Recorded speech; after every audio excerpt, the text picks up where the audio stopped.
Darkcast Network, indie pods with a dark side.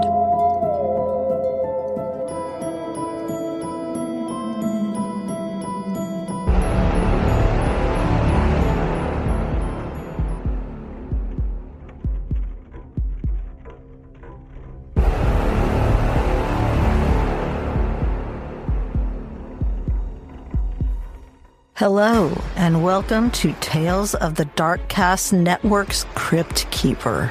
I'm your host, Jackie. Join me for this heart-stopping episode of Dark Tales from Darkcast. Please step forward into the crypt carefully.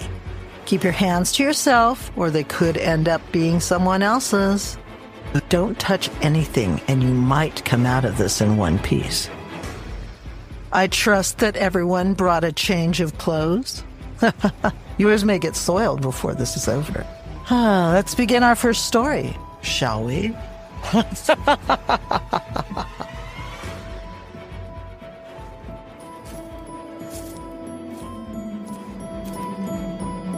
Hey, true crimers. I'm Hopper Daly, host of The Final Trace. Normally, I tell a true crime story to my best friend Mackenzie. She's the one asking the questions you're probably asking at home, or the ones I never even thought of. But tonight, for this Darkcast original Halloween special, I'm going solo. The story I have for you today isn't an urban legend. It's the true story of the night Halloween changed forever. I'm your host, Hopper Daly, and this is The Final Trace of the Candyman. Every Halloween, parents whisper warnings. Blades and apples, needles and Snickers, a stranger with a sweet smile and poison candy. Most of those fears are just urban legends. But in 1974, on a cold October night in Texas, one of those legends came true. This is the story of the Halloween that turned into a nightmare. A story that haunted October 31st for over half a century. Because sometimes the truth is darker than the myth. It's October 31st, 1974. Deer Park, Texas. Children dart from house to house, pillowcases and plastic pumpkins clutched in their hands, the sight of glowing jack-o'-lanterns on every porch. Among them, Timothy O'Brien, 8 years old. Excited, dressed up, his little sister Elizabeth tagging along. Their father takes them door to door, joined by a neighbor and his 2 kids. At one darkened house, no one answers the door. The kids get bored and run ahead. Timothy and Elizabeth's dad, he waits. But soon, he catches up, holding 5 long pixie sticks given to him from the occupant of the house that was slow to answer the door. He hands one to each child, and the last one to a child passing by. They all add them to their candy haul and continue on with the night. Later, back at home, Timothy is allowed one last treat before bed. He chooses the pixie stick. He struggles to get the powder out that had clumped together until his dad helps him out and loosens it. Moments after swallowing the powder, Timothy feels sick. He holds his stomach and begins to vomit. He cries out, "Daddy, my stomach hurts," before collapsing. By the time they reach the hospital, Timothy is gone. Tests showed that the pixie sticks were laced with cyanide, enough poison in just 2 inches to kill several adults. Panic erupts, police scramble, parents tore through trick-or-treat bags across Houston, terrified that their children had been given deadly candy. The press dubbed the mystery culprit the man who killed Halloween, because if one stranger was handing out poison candy, every kid was in danger. Investigators rushed to track the source. They questioned neighbors, retraced trick-or-treat routes, candy bags, all sourced. They finally recovered the other pixie sticks before any other child could eat them. But slowly, the story began to shift. The evidence didn't point to a stranger lurking in the shadows. It pointed to someone much closer. All of the poison candy traced back to a single hand, and that hand belonged to Timothy's father. Ronald Clark O'Brien, 30 years old, an optician by trade, a deacon at the Second Baptist Church. Outwardly, a steady family man. But beneath that polished exterior, his life was crumbling. The bills were piling up. He was drowning in debt, so desperate that he began quietly taking out life insurance policies on his children. Small amounts at first, but over time they grew.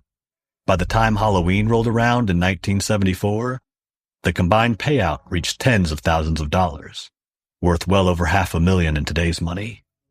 To Ronald, those numbers gleamed like a lifeline, and on Halloween night, he convinced himself he'd found the perfect way out. The chaos of trick-or-treating, the flood of candy, the faceless crowds. If something went wrong, if a child got sick or died, who would ever trace it back to him? That night, he slipped cyanide-laced pixie sticks into the hands of children. One for his son, Timothy, one for his daughter, two for his neighbor kids, and one to a 10-year-old he recognized from church, meant to scatter suspicion, to make it look more like the work of a deranged stranger. But behind the mask of Halloween, the real monster wasn't in the shadows. He was standing in plain sight. A father who gambled his own child's life for money. The only reason that no one else died was chance. One boy fell asleep with a pixie stick unopened beside him. Another couldn't get past the staple that Ronald had used to reseal it.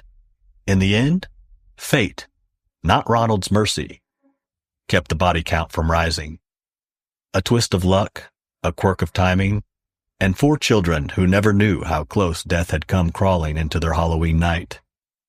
Ronald was arrested days later. At trial, prosecutors laid it all out. The debts, the insurance, the plan. The jury took less than an hour to convict him of capital murder. In 1975, Ronald Clark O'Brien was sentenced to death. Nearly a decade later, on March 31st, 1984, his sentence was carried out. He was strapped to the gurney, a needle in his arm, the sterile hum of the machines replacing the chaos he had once unleashed. Outside the prison that night, crowds of people gathered in the night air, their voices cutting through the darkness. They weren't there to mourn. They weren't there to pray. As the poison flowed into his veins, they shouted into the Texas night, "Trick or treat." Ronald Clark O'Brien will always be remembered as the Candyman, the father who poisoned Halloween. His crime became a legend, the fuel for whispered warnings passed from parent to child every October. Candy bags dumped onto kitchen tables, wrappers inspected under the glow of a porch light. Fear that the boogeyman was out there, slipping poison into sweets. But the truth is far darker than the legend, because there was no faceless stranger lurking in the night. The real monster, he wasn't hiding in the shadows. He was standing in the doorway, holding his son's hand. For more haunting true crime stories that linger in the shadows, follow us on Instagram and TikTok at The Final Trace Podcast. Find us wherever you stream your podcast. And remember, not all secrets stay buried. Hello, and welcome to Day by Day True Crime Stories, the podcast where we explore a different crime or justice milestone from this day in history. I'm your host, Kona Gallagher, and today is October 31st. On this day in 1982, it was Halloween night in South Central Indiana. Just north of Seymour, 2 men left a small house together.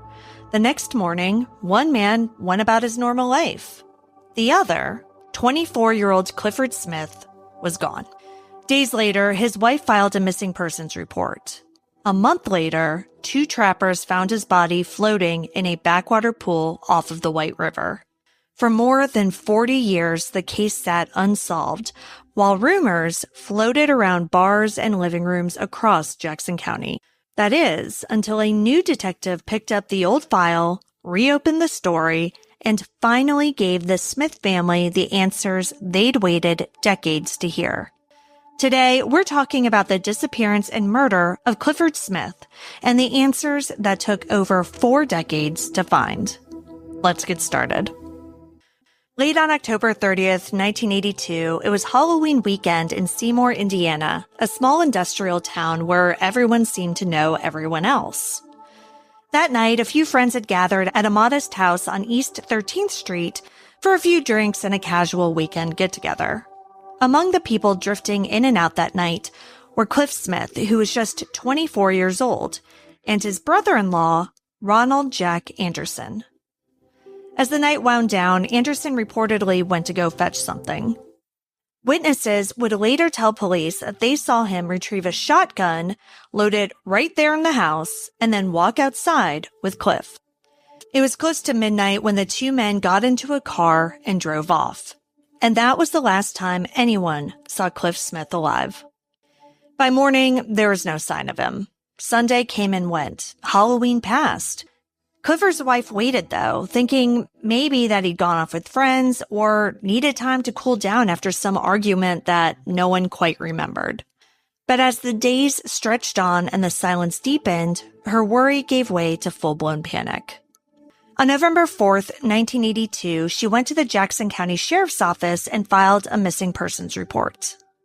Deputies started canvassing, checking the gravel roads north of town, knocking on doors, and writing down the names of everyone who'd been at that East 13th Street house that night. But no one was talking. Not about the shotgun or about Cliff leaving with Ronald Anderson. Those statements would take decades to make their way to police. Because witnesses were clamming up, there wasn't really anywhere for the case to go at that point.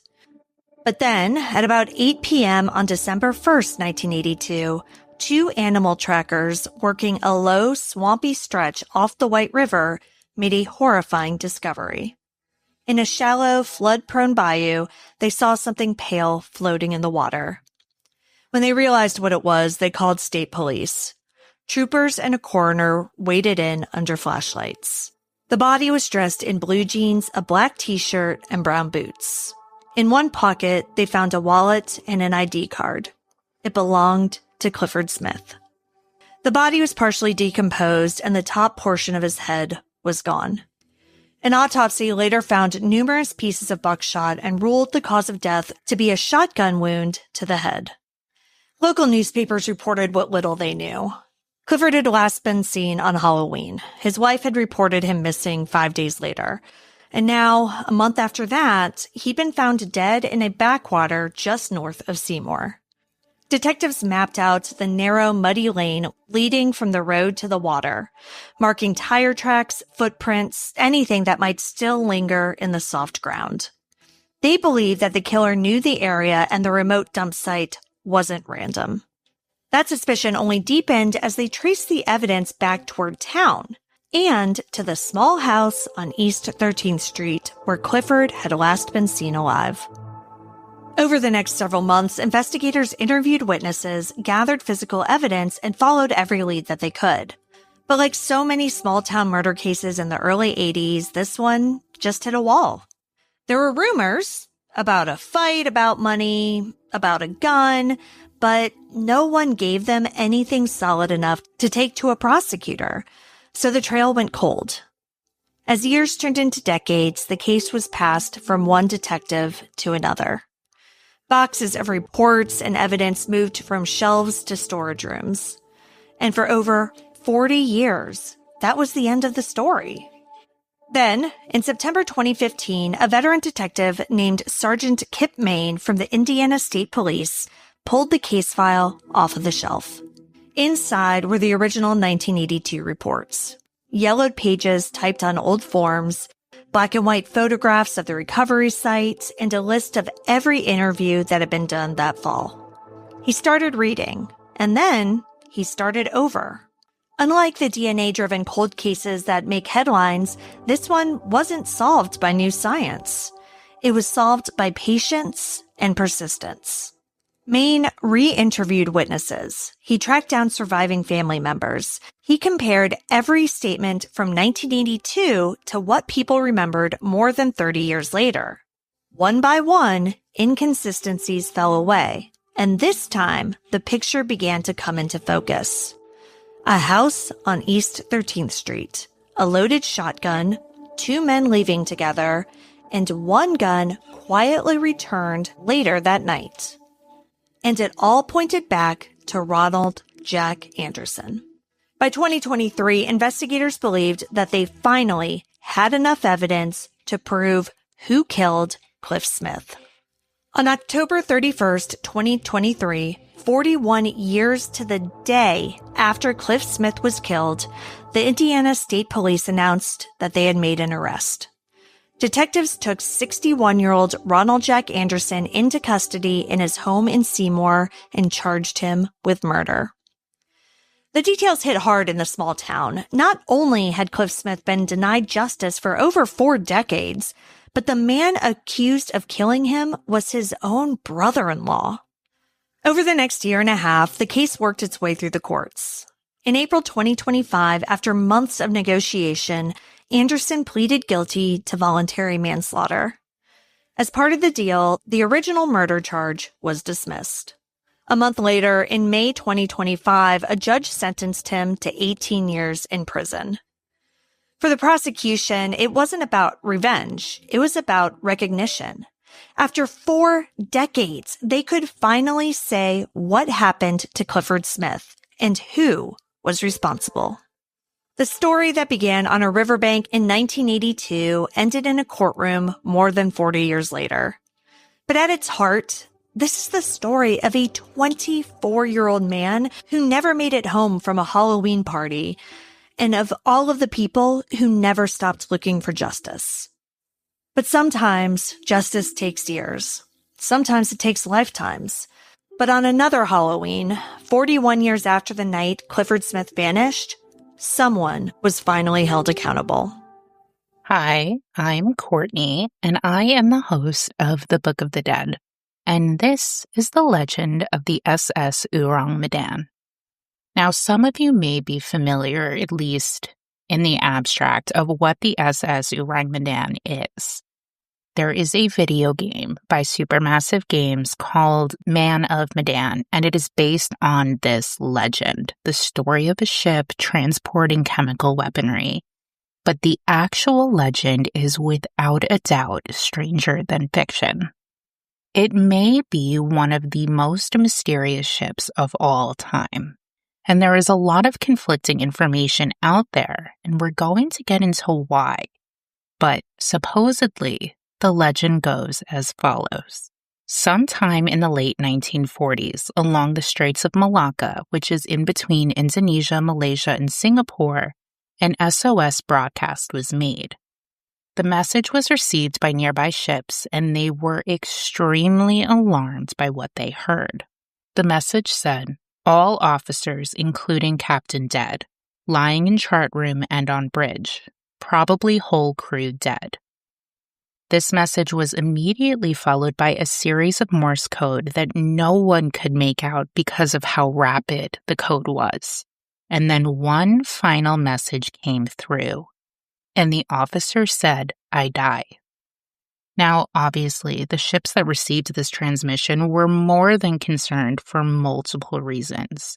And one of the main ones was that the crew members sending out this SOS gave no indication as to what caused the death of the crew, what their coordinates were, or what sort of danger these crew members were in. So the ships sailing out to rescue them were going in completely blind. According to what seems to be the original legend, an American ship called the Silver Star was the ship that answered the distress call and organized a rescue mission.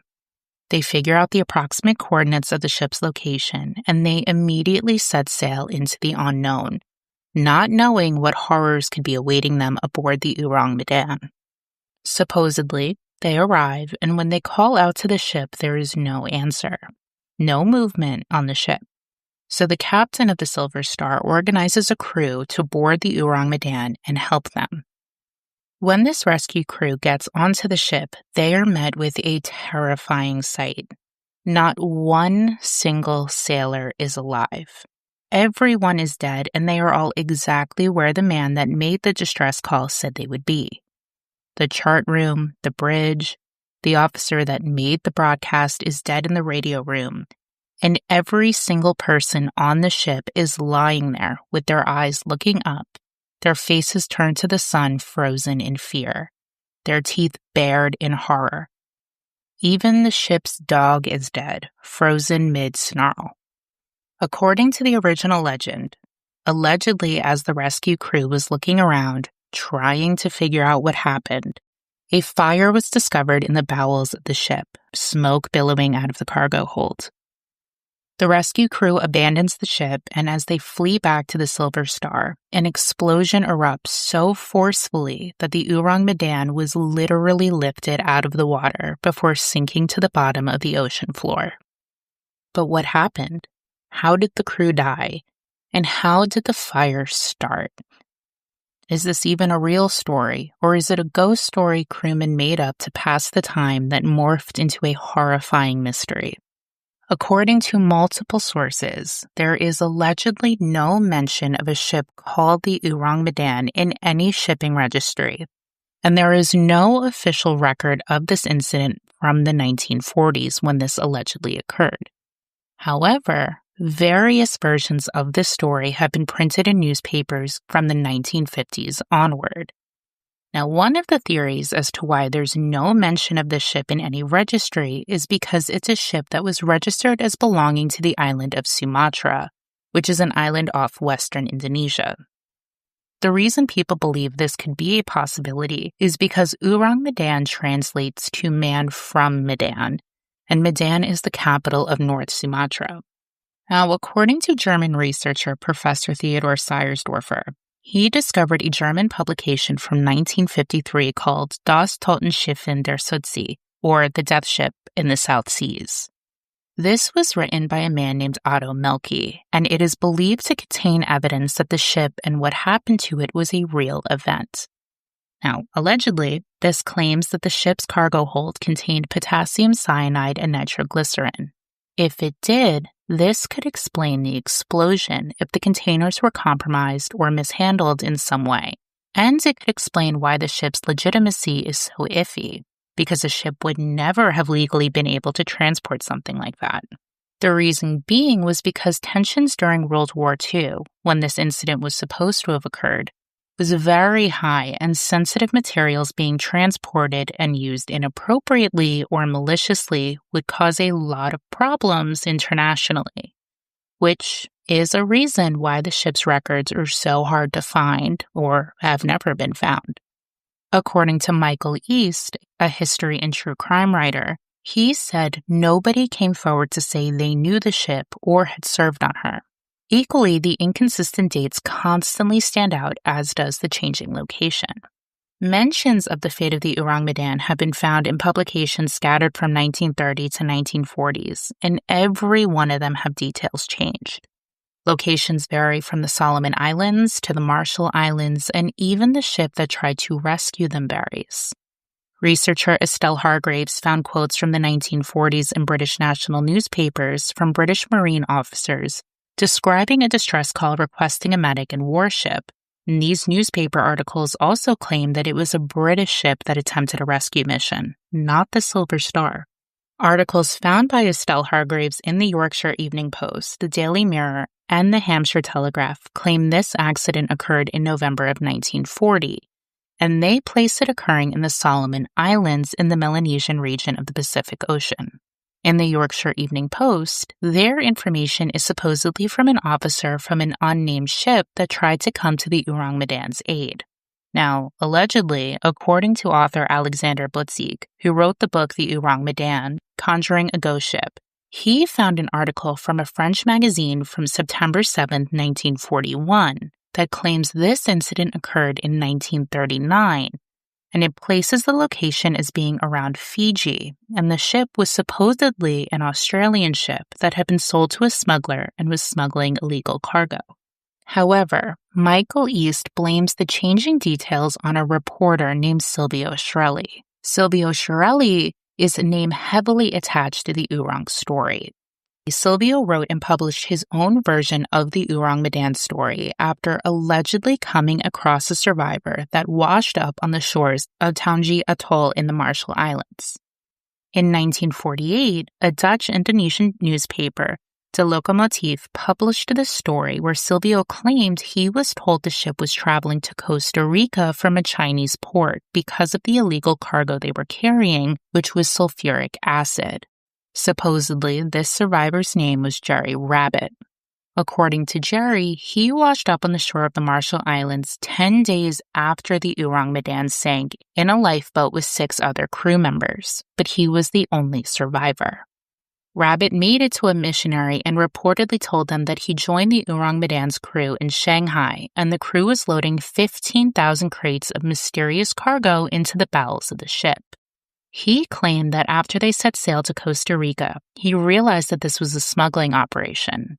According to this report, Jerry said that after men on the cruise started growing sick, he investigated what the ship was carrying, and he found out via a logbook that the crates they were transporting contained sulfuric acid, potassium cyanide, and nitroglycerin. After men started dying, Jerry escaped on the lifeboat, and he allegedly died himself soon after telling the story. The problem is, there is no mention of Jerry Rabbit existing at all outside of this article. This article claims the cargo was mishandled or not stored properly, and the escaping fumes caused the crew's death and caused the explosion. Now, toxic fumes killing the crew is the most common theory, with minor differences.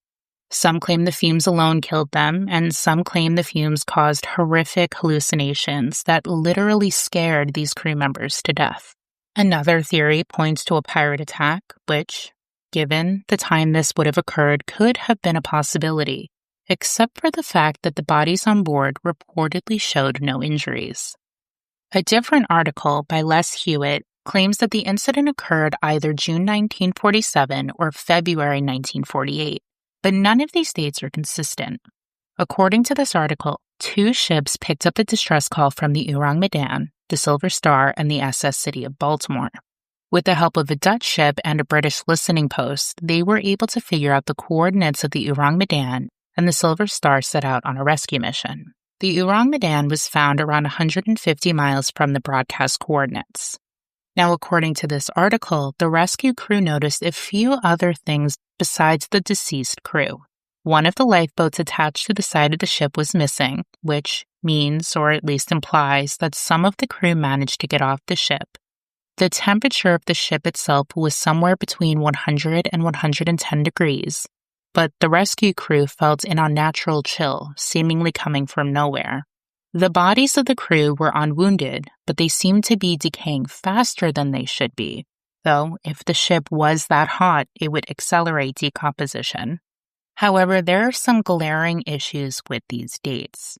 For the articles claiming the Silver Star was the ship to come to the rescue, it's not possible, because the ship that was named the Silver Star was not called that until after this incident supposedly happened.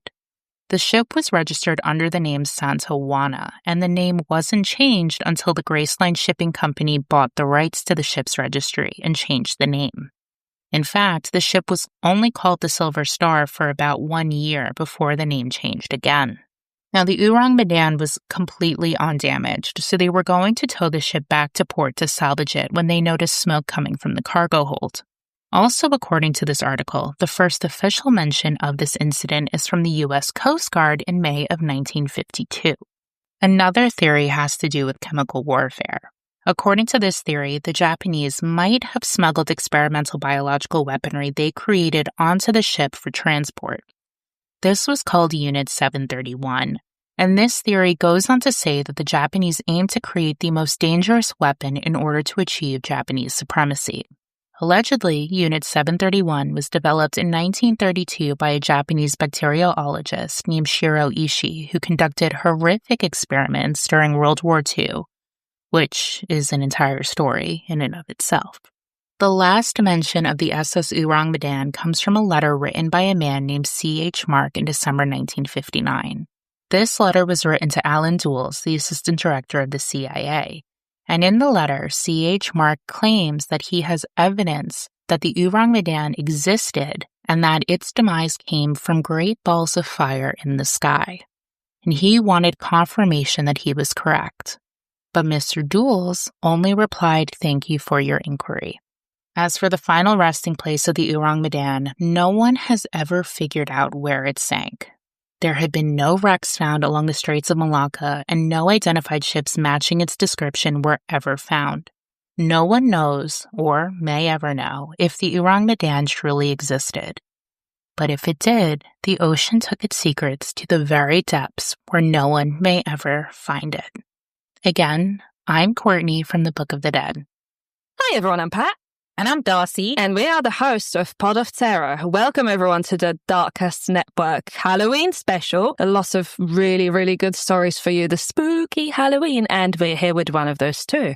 Halloween night in 2011 was not a fun one for first responders in Chicago. When the police arrived at an address in Winchester Avenue, the paramedics were already there, trying to help 49-year-old Maria Adams. There was lots of blood everywhere, broken dishes, and 3 knives in the sink. Maria was found face down, having suffered multiple lacerations and puncture wounds to the face and hands, and altogether she had over 20 stab wounds and lacerations, some of which led investigators to believe that they had been carried out by someone holding 2 knives, one in each hand. So think like fucking windmill situation when you're literally going at someone. Right. Yeah, so that's quite dramatic. Yeah, there were also injuries to her head. So she was either stomped on or had her head slammed on the floor. So really, really violent. Unfortunately, Maria died almost a week later on the 5th of November. All of this has happened because of a bag of Halloween candy. No. Yeah, it's about to get weird, everyone. Liddell Peoples met Maria Adams in 2007. According to him, he'd give her money and gifts in exchange for sex, and she would sometimes spend the night at his place. So I don't know the exact nature of this relationship, but it seems very transactional, of course. But they seem to have had like some sort of arrangement. And they're 2 adults, right? Yeah, so do what you want. Do what you want, exactly. Yeah, exactly. So maybe she just, I honestly don't know what the fuck is going on here. But yeah, they knew each other. They would kind of bonk and he would like give her dinner. I don't know. Right. Standard, right? So that Halloween, Liddell noticed that a bag of his candy was missing. And he was really mad because it wasn't the first time like things would kind of disappear when Maria was around. So he confronted her and she denied having seen it anyway. She was like, I don't know what you're talking about, mate. You're tripping. But to be fair, if my bag of candy was missing, babe, I'd be upset. There would be words at least, for sure. Yeah, 100%. But yeah, she was like, I don't know, mate, never seen it. I don't know what candy you're talking about. Well, he apparently found it in her coat pocket. Oh, she did take it. She did take it. Well, allegedly she took it. That's what he said. So, it's unclear exactly like what happened here, like how the fight started. But at some point, Maria threw a plate at Liddell and hit him right above his right eye. And in the mugshot, you can actually see he's got like a nasty little gash above his eyebrow. But, it's possible he lunged at her first in the kitchen and she just basically threw a plate to defend herself. We don't really know. Yeah. He claims some other things. We don't know. But he claimed that she threw it unprovoked. Like, just randomly decided to throw a plate at him, apparently. I don't know about that. I don't think so, but okay. Okay, let's roll with that, right? Yeah, and that made him mad, apparently, so he started walking towards her, and that's when she grabbed 2 steak knives. He wrestled them away from her, and then he managed to wrestle her to the ground and began swinging the knives, aiming for the face. Like, with both his hands, just literally going at it. Okay. Yeah, no, absolutely fucking awful. He stopped when she turned over and stopped fighting back. When she just got quiet, he was like, all right. It's believed that he then grabbed her by the hair and slammed her head into the ground 3 times. She was moaning, and he said that he didn't know if she was faking it or what. Them bitches can't be trusted, can they? Like, is she actually dying or not? I don't know, mate. I just slammed her head a few times. Did you know what I mean? Yeah. It's your play fight, right? Whatever, man. Yeah, so he wasn't sure if she was pretending, if she was whatever the fuck he claimed was happening. I don't know. He then stomped on her back, on the back of her head once more, grabbed the biggest knife from the kitchen drawer and then poked her with it. Basically like, you alive? You alive? Are you alive? Just to see if she moves or if she talks or if anything happens. Of course, she didn't move. Liddell considered dumping her somewhere outside. He was like, I can just kind of get rid of her, can't I? She's just find a body. But because they'd had sex earlier that night, like literally an hour earlier, he thought that the cops would find him anyway. They would connect her body to him. So he was like, nah, I don't want anyone to think I raped her, He didn't want that fucking charge on top of everything else. So he was like, I'd better just not do that because, I don't know. I imagine thinking that his DNA sample or details were already somewhere in the police system. Probably, yeah. That kind of line of thinking. But, Also, you're going to get that mad over a bag of candy? You must have problems before. Do you know what I mean? Something's going on here. I have no idea, mate. But yeah, he was like, no, I'm not going to just dump her because I don't want another rape charge for something I didn't do, because I'm not that kind of man, you know. I'm not a rapist. Yeah, interesting that you went there. I know. So instead, he got dressed and he called 911. When the police officers got there, they kind of thought that he seemed all right. Like, he seemed together. There was no dramatics. There was no theatrics. He was just kind of, you know, just a guy. Right. Just a guy sitting on the front porch, basically waiting for them. Yeah, he was absolutely fine. He told them he didn't want to hurt her. It was self-defense, basically. She was holding the knives, and when she hit him with the plate, he saw his own blood on his fingers, and he really freaked out. And that's when he kind of lost control, and he kind of went for it. Later, during the trial, he claims that he didn't remember saying anything about all of that, or saying anything about slamming her head into the ground, or considering hiding her body, which is what he fucking told them when they first arrested him. But he was like, I don't remember saying that. No, I didn't say that. If I don't remember it didn't happen. My lawyer told me it was a bad idea, so no, I don't remember. Innit? And then he said in court that, in fact, at the time of that incident, he was actually falling in love with her. He didn't want her to get hurt. He loved her. Yeah. So Liddell was facing charges of first-degree murder and aggravated domestic battery. He pleaded not guilty because, you know, he was self-defense. He loved her. He was, of course, found guilty and sentenced to 30 years in prison. And the sentence was then appealed. Basically, his defense claimed that at 29, he was 55 at the time of the incident. At 29, he was diagnosed with schizophrenia. And so a psychiatrist's statement should have been allowed. And they argued for a lesser sentence of second-degree murder because of that. But he was ill. He was mentally ill. That makes sense. Yeah. Yeah. Well, in the end, there was a bit of, you know, pushing and pulling and all of that. But the courts decided that it's irrelevant, actually, because the state of Illinois doesn't recognize diminished responsibility defense. They just don't fucking buy that. They don't believe, they don't do it. If anything, they would have to go for insanity defense, which they didn't. So, you know, they were like, we don't do that here, darling. Bye-bye for the next 30 years, Liddell. Like, good luck to you. And the psychiatrist, Dr. Harlan, said that Liddell suffered from schizoaffective disorder, paranoid schizophrenia, cognitive disorder, and cocaine abuse, and a very, very strong addiction to candy. Apparently.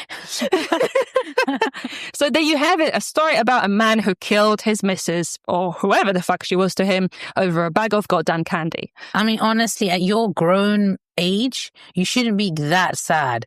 It shouldn't have triggered this kind of fight. Honestly, like, I'm sure. Come on. It sounds to me like there perhaps was violence in this kind of scenario before. Yes. These sound like people who have some sort of, they are damaged. I think so, You know what I mean? yeah. The cocaine abuse, Yeah. I'm sure that's not fucking helpful in any case anyway. But yeah, just a really horrendous how things can escalate over such a minor thing that you would never even... I mean, would you kill over a bag of candy? I probably No, but wouldn't. I don't think I'll be touching anyone's candy from now on. Keep your fucking Yes. fingers to yourselves. That's the lesson from today. Don't steal Halloween candy because look how it might end up. So that's our lesson for tonight. Have you ever had your Halloween candy stolen? No. I mean, I've never really done it. It's not a thing. Really? No, yeah. These days, I try to have a couple of bags of candy and just like give it to the kids. But a lot of the time, they just don't bother coming. It depends on the area that you grew up in. Because there's some parts on London where they actually make an effort. But it's definitely a very American thing. It is, yeah. It's not so big here. But one time when we were kids, right, we went we really wanted to do trick-or-treating, so we were like, come, let's try it out. And then my little brother came with me as well, and he was wearing like a really scary mask, and the area we grew up in, there was zero Halloween anything on there. There was nobody at decorations. It wasn't a thing. Yeah. So we went to our neighbors, and one of our neighbors, most of them didn't even answer. Some of them did, and they were like, oh no, like they were giving us whatever they could find, like biscuits. It's a paracetamol. Here's an apple.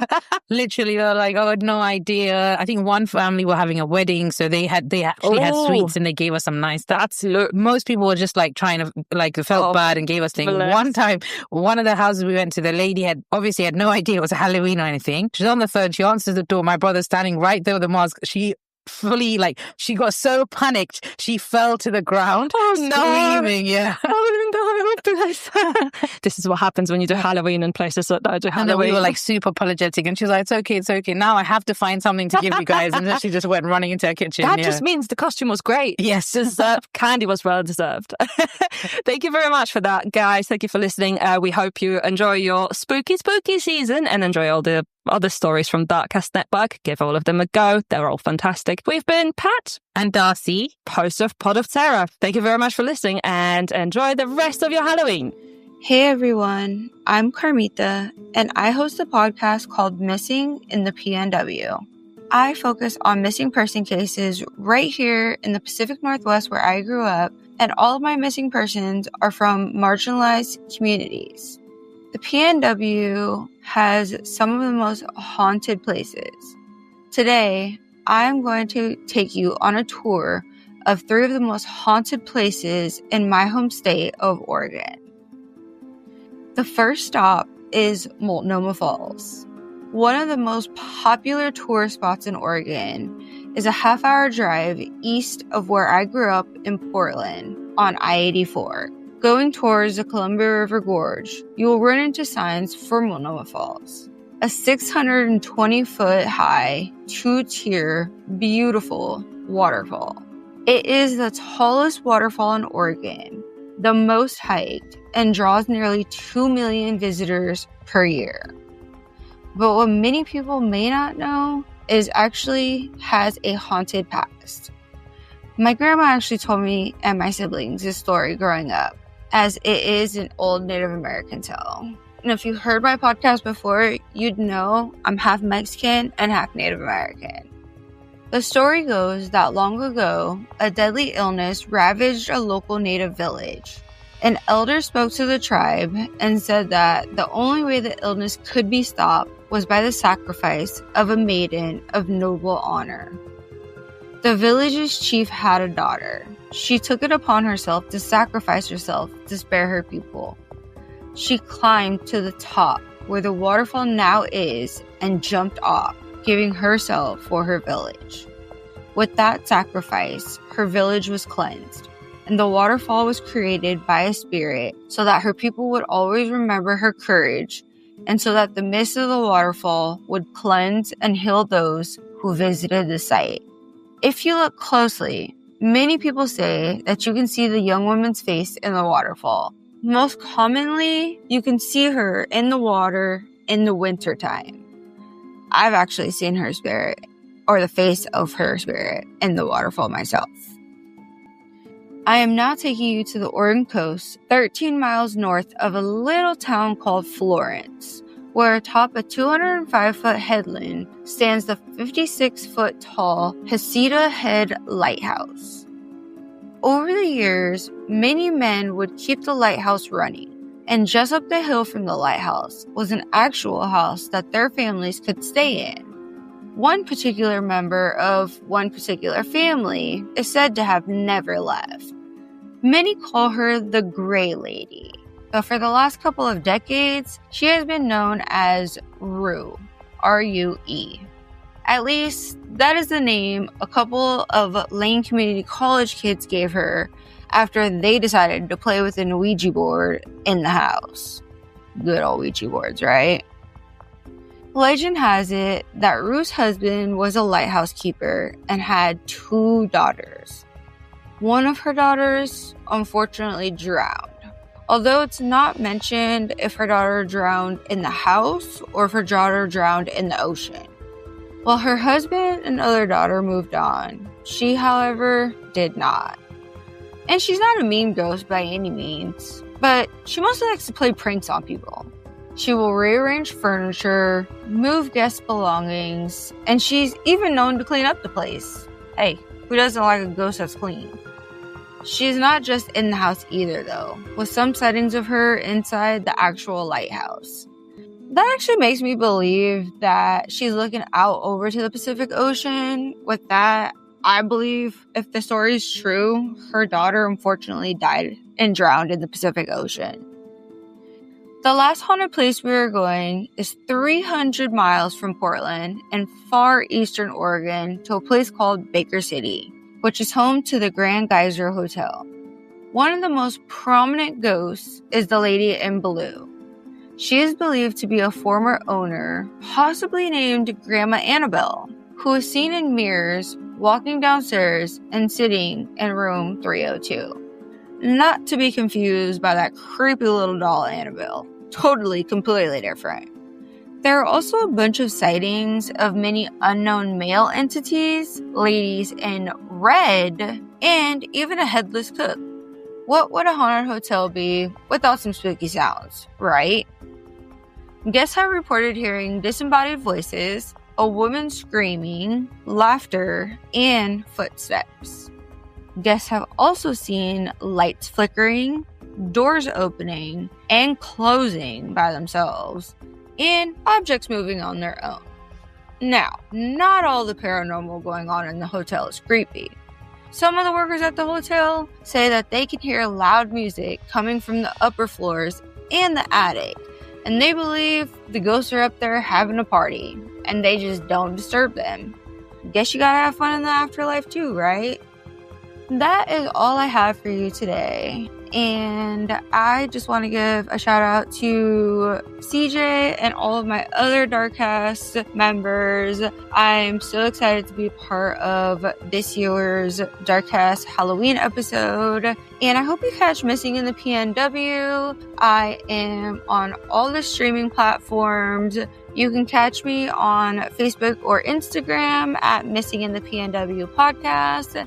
And I will talk to you next time, guys. Happy Halloween. And remember, have fun, but be safe.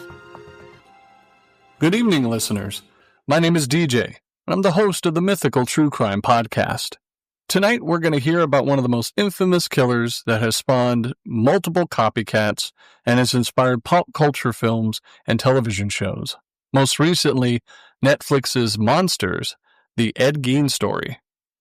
Edward Theodore Gein was born in La Crosse County, Wisconsin, late August 27th, 1906. He was the second of two sons from George Gein and Augusta Gein. Now, the Gein's only sibling he had was an older brother named Henry. Augusta, his mother, who was fervently religious and nominally Lutheran, frequently preached to her sons about the innate immorality of the world, such as the evils of drinking and her belief that all women were naturally promiscuous and instruments of the devil. She reserved every afternoon to read from the Bible, usually selecting verses from Old Testament to the Book of Revelation concerning death, murder, and divine retribution. Edward idolized and eventually became obsessed with his mother. In La Crosse, Gein's father worked as a carpenter, tanner, and a firefighter. He also owned a local grocery store, but soon sold his business and left the city with his family to live on a 155-acre farm in the town of Plainfield, Wisconsin, which became their permanent residence. Gein's father was known to be a violent alcoholic who regularly beat both of his sons. This caused Ed's ears to ring when his father beat him over the head. Augusta took advantage of the farm's isolation by turning away outsiders who could have influenced her sons. Edward left the farm only to attend school, and outside of school, he spent most of his time doing chores on the farm. He was very shy. Classmates and teachers remembered him as having strange mannerisms, such as seemingly random laughter, as if he was laughing at his own personal jokes. Augusta punished Edward every time he tried to make friends. According to family acquaintances, despite his poor social development, Edward was fairly well in school, particularly at reading. Now, on April 1st, 1940, the Gein brothers' father had a fatal heart attack at the age of 66. Ed and his brother were doing odd jobs around town to help cover living expenses. The brothers were generally considered reliable and honest to the rest of the community.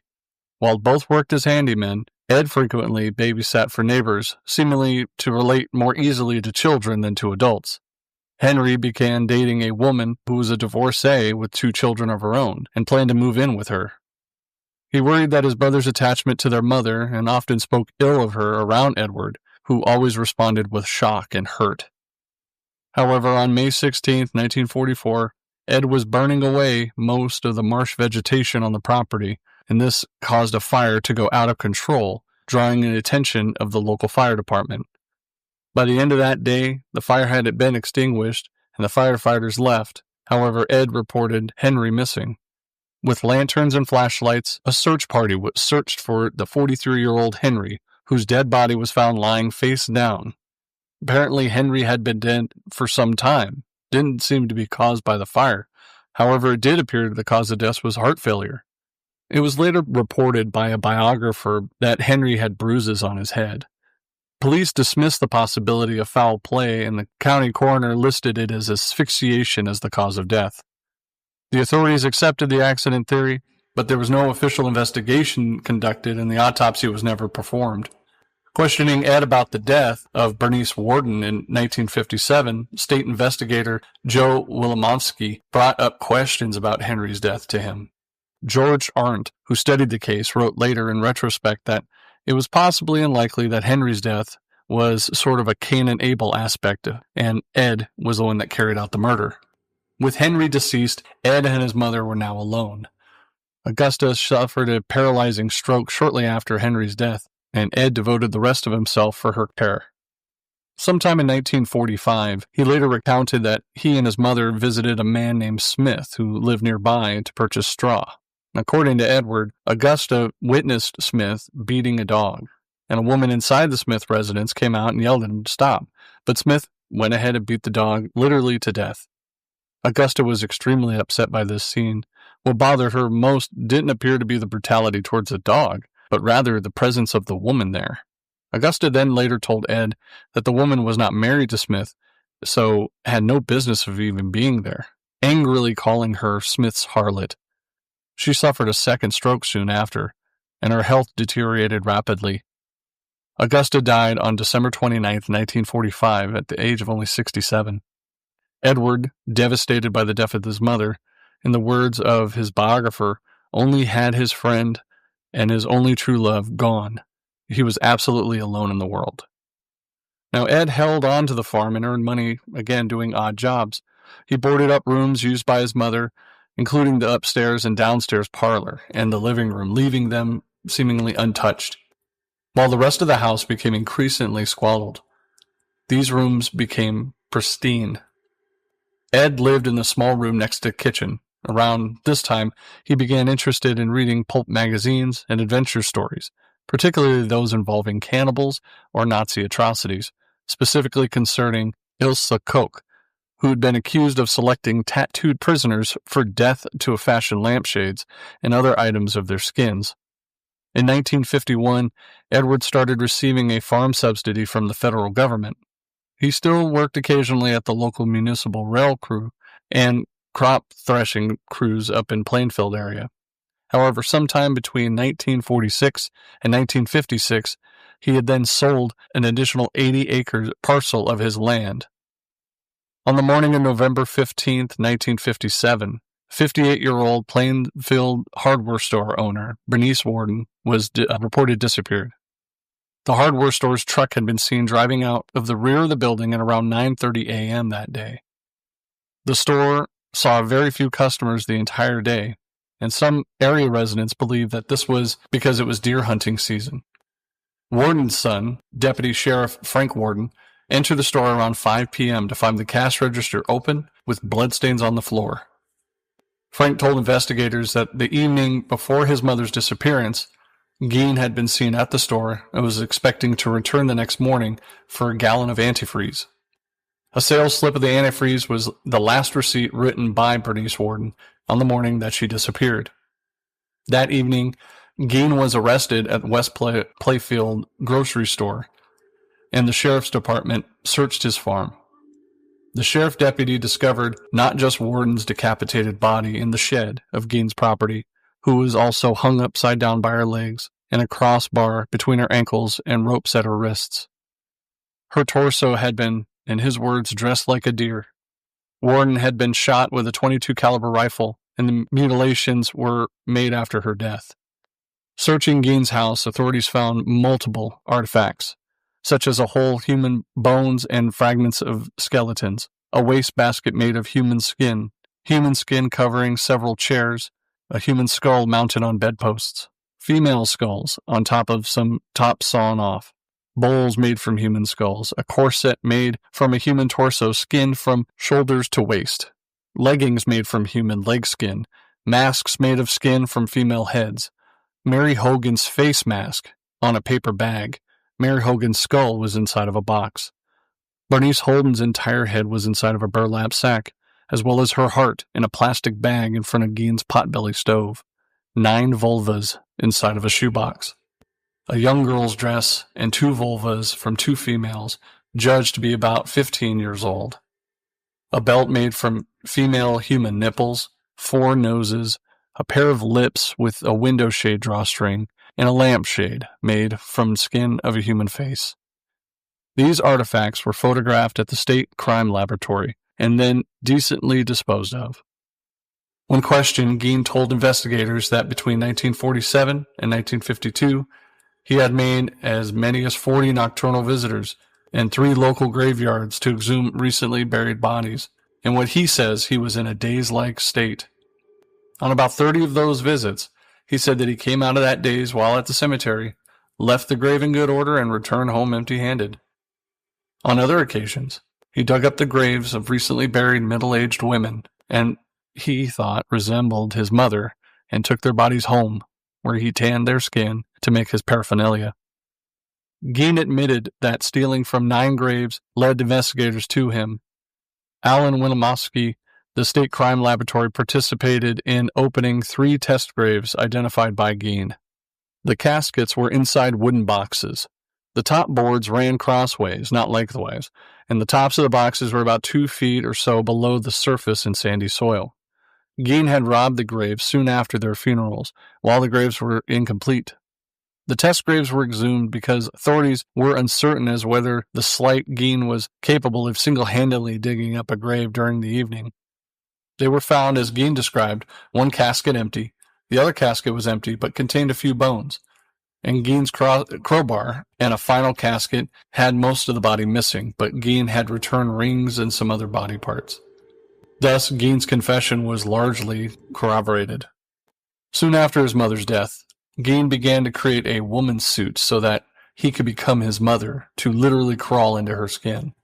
He denied having sex with the bodies he exhumed, explaining, quote, "They smelled too bad." And during the State Crime Laboratory interrogation, Gein admitted to shooting 51-year-old Mary Hogan, a tavern owner who had been missing since December 8th that year, in 1954.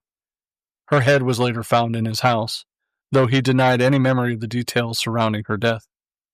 The 16-year-old youth whose parents were friends with Gein, who had attended baseball games and the movies with him, reported that Gein kept shrunken heads in his house, which he described as relics sent by a cousin who had served in the Philippines in World War II.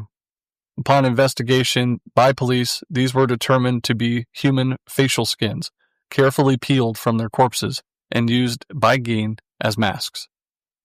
During questioning, Sheriff Art Schnelly reported assaulted Gein by banging his head and face into a brick wall.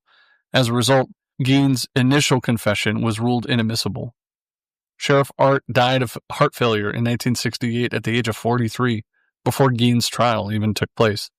Many who were Sheriff Art who knew him said that he was traumatized by the horror that Gein's crimes inflicted on him, and this, along with the fear of having to testify in court, especially against assaulting Gein, which caused his death.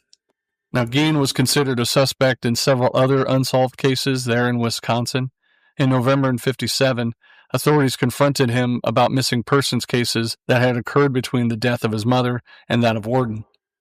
Their suspicions further aroused the discovery of Hogan's remains.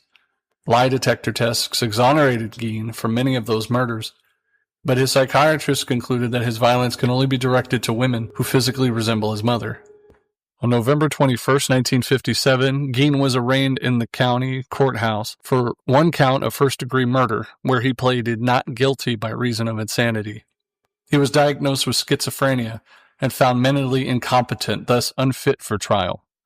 Gein was then sent to the Central State Hospital for the Criminally Insane, which is now known as Dodge Correctional Institution, a maximum security facility. He was later transferred to the Medona State Hospital in Madison. In 1968, doctors determined that Gein was mentally able to confer with counsel and participate in his own defense. So a new trial began on November 7, 1968, 11 years after, and it lasted less than 1 week. A psychiatrist testified that Gein had told him that he did not know whether the killing of Warden was intentional or accidental. Gein told him that he had examined a gun at Warden's store, and the weapon discharged and killed her. He claimed to not have aimed the rifle at her and didn't remember anything that happened that morning. At the request of the defense, Gein's trial was held without a jury.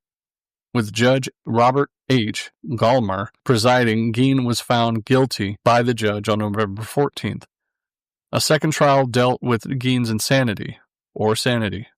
After testimony by doctors for the prosecution and defense, Gallmer ruled Gein, quote, not guilty by reason of insanity, and ordered him to be committed to Central State Hospital for the criminally insane. Gein spent the rest of his life inside that mental hospital. Judge wrote, due to prohibitive costs, Gein was tried only for one murder, that of Ms. Warden, and also admitted to killing Mary Hogan. Now, Gein's house, the outbuildings, and his 195-acre property were appraised at about $4,700, which is equivalent to about $51,000 in today's money. His possessions were scheduled to be at auction March 30th, 1958, amidst rumors that the house and the land stood on what might become a tourist attraction. Early in the morning of March 20th, the house was destroyed by a fire. Deputy Fire Marshal reported that a garbage fire had been set 75 feet away from the house by a cleaning crew, who were also given the task of disposing the refuse. Hot coals were recovered from the spot of the bonfire, but that was not the fire that spread along the ground from the location. Arson was suspected, but the cause of fire was never officially determined. It is possible that the fire was not considered a matter of urgency by the fire chief, Frank Warden, the son of Gein's victim. Gein learned of the incident while in the detention center, shrugged and said, just as well. Gein's vehicle, the Ford sedan, which he used to haul the bodies of his victims, was sold at public auction for $760, which is about $8,300 today. A carnival sideshow operator, Bunny Gibbons, purchased the vehicle. Gibbons was then later charged carnival goers 25 cents admission to see them. The current whereabouts of the Ford sedan are unknown. Gein later died at the Matona Mental Hospital Institute due to respiratory failure, secondary to lung cancer, on July 26, 1984, at the age of 77.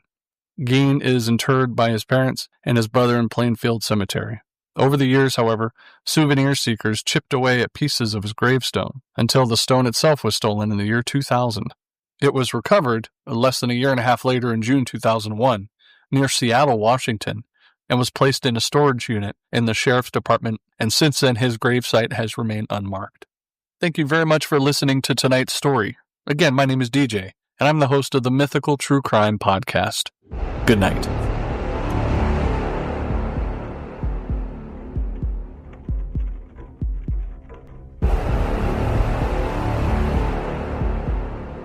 Ooh, it's Jackie. Did I scare you? How are we doing so far? Is everyone okay? Do you need a doctor? How about a therapist? Let's see what else the crypt has in store for you. In December 1972, 101 people were killed, with several more floating in the shallow, alligator-infested water of the Everglades when Eastern Airlines Flight 401 crashed. Second Officer Donald Repo was one of those people who perished, along with pilot Captain Bob Loft. Though they died in the crash, they would continue to get on flights again and again, leaving Eastern Airlines Flight 318 feeling quite haunted. Hi, I'm Kayla, host of Tragedy with a View, and this is the Ghosts of Flight 401. If you find that you enjoy this particular story and want more, I will be releasing a full in-depth version on my show on November 12th. I release weekly episodes of the misadventures and mayhem that occur all over the globe while exploring the outdoors. Join me.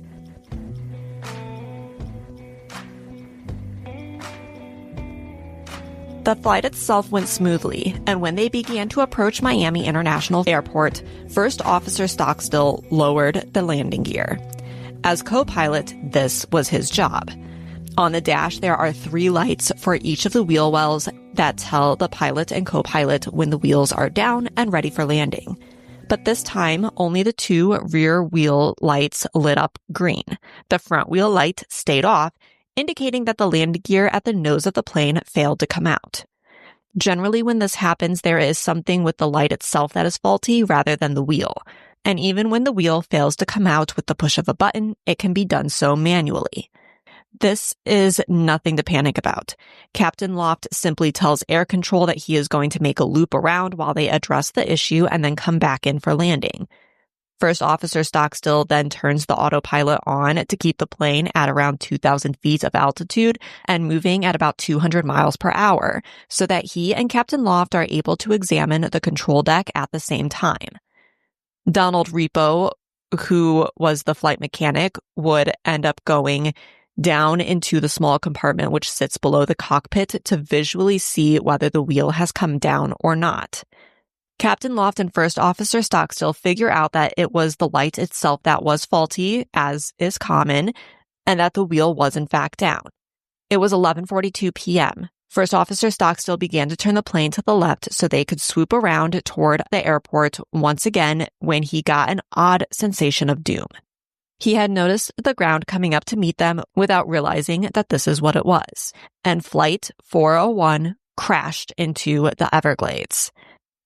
It would be Bob Marquis who arrived on the scene first. He was out frog hunting with his friend on a flat-bottom boat when he saw the explosion from Flight 401 hitting the water. It took him several moments to comprehend what happened, but when he made his way toward the accident, the sound that rose up was undeniable. It was the sound of people crying out for help. When Bob saw the first victim, he noticed it was a man in only about a foot of water, but he was struggling to keep his head above the small waves. His head was bloody, and when he shined the light around the water surrounding them, Bob saw body after body floating in the water. Some were still strapped into their seats. But it would be the things that happened away from the wreckage that leaves a chill no one can explain. Sadie Messina, the wife of Rosario, who was a passenger on the plane, was standing in the airport waiting for her husband to arrive when she heard his whistling of a song. He loved this song and whistled it frequently, but when she turned to find him, he was not there. When the plane crashed, multiple people mentioned that they saw flight attendant Stephanie Stanish struggling out of the plane and then clumsily staggering her way through the swamp, which we will later learn was impossible because investigators found that she had died on impact. In March of 1973, nearly 3 months after the crash into the Everglades, Eastern Airlines Flight 318 was flying from New York to Fort Lauderdale in Florida. While preparing meals for passengers, one of the flight attendants, Denise, went into the plane's galley to help heat up some meals. In this area, there is a refrigerator and ovens, and when she stepped into the space, she noticed that Ginny, another flight attendant, was no longer there. She didn't pay any mind to this, though, and got to warming up meals. Suddenly, she felt that she was no longer alone, but when she turned around, she saw no one was there. She thought that maybe Ginny or one of the other flight attendants was playing a trick on her, and so she began to open all of the doors. That feeling of not being alone only intensified when she found no one was there. Then there are odder stories, like that of a different flight on Flight 318, where Sis, a flight attendant, was making her way down the row counting passengers as they settled in for their flight. She was doing this to quickly identify if everyone was on board, and when she was done, she realized that they were over by one. As she turned around at the front of the plane, she noticed a man in a pilot's uniform sitting in first class, and she realized that this must be why they were off by one. She assumed that he was deadheading, which is when a pilot needs to get to a different airport to fly a plane, and they will hop on one of the company's other flights to get there. They don't really have to have a ticket or anything, and this was a pretty common thing to have happen, at least in the 70s. But she still needed to be able to identify him and have him on the record for being on the plane. She approaches him and says, "Hi, I'm Sis. Can I get your name, and are you deadheading?" And he just doesn't even acknowledge that she is there. He is just staring directly at the seat in front of him. She repeats herself, and then another flight attendant, Diane, comes over and hears Sis ask for a third time. But he still doesn't answer. By now, the passengers are noticing that this weird interaction is going on, so Sis decides that she is just going to have the pilot, George, come out and deal with this man who just won't respond to her. When George comes out, he kneels down so that he is at the man's eye level. And when he looks into the face of this extra pilot, he is stunned to see Captain Bob Loft staring back at him. George doesn't know Bob because of photos. He was good friends with Bob. George is so surprised that he kind of falls backwards and exclaims, "That's Bob Loft." And everyone kind of turns their attention to George. He's kind of on the ground. He's fallen backwards on his butt. And as they do so, the captain vanishes from his seat. We all know how cramped planes can be, so people are a little bit worried at this point and they're shaken up. They end up delaying the flight and telling passengers to stay in their seats so that way they can search the plane for this man. Many had clearly seen him, and they find nothing. Eventually, they have a safe flight to their destination, but this is just one of numerous reports about sightings of both Bob Loft and Don Repo that were reported over the years. Eastern Airlines would eventually remove and replace all of the repurposed parts from Flight 401, and this ended their sightings. But it hasn't ended the stories of the ghosts of Flight 401. Thank you for listening. If you want to hear more about the story or more of the ghost stories that have come from Flight 401, hop on over to Tragedy with a View on November 12th, anywhere you listen to podcasts. See you there. Hey there. I'm CJ, host of Rainbow Crimes, formerly Beyond the Rainbow, True Crimes of the LGBTQ+, and I'm the founder of Darkcast Network. I hope you are enjoying the stories our fabulous creators have been bringing you so far. I have a historical case of murder for you that happened on Halloween night in 1958. The place? Charleston, South Carolina. In 1958, Charleston had several bars and clubs that would cater to strictly the LGBTQ community, although the term LGBTQ didn't make its existence known until the mid-1980s. And then it was just LGB, adding the T in the 90s. Charleston also had several bars and clubs that would be both for heterosexuals and homosexuals. These were called mixed clubs. Oftentimes, the mixed clubs, they saw much more of a clientele than the gay-only clubs. The reason being, people were scared. If they were gay, lesbian, or bisexual and their employer found out, it could result in losing their job.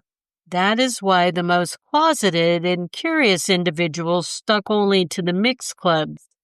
29-year-old Jack Dobbins was a supervisor for a chemical company.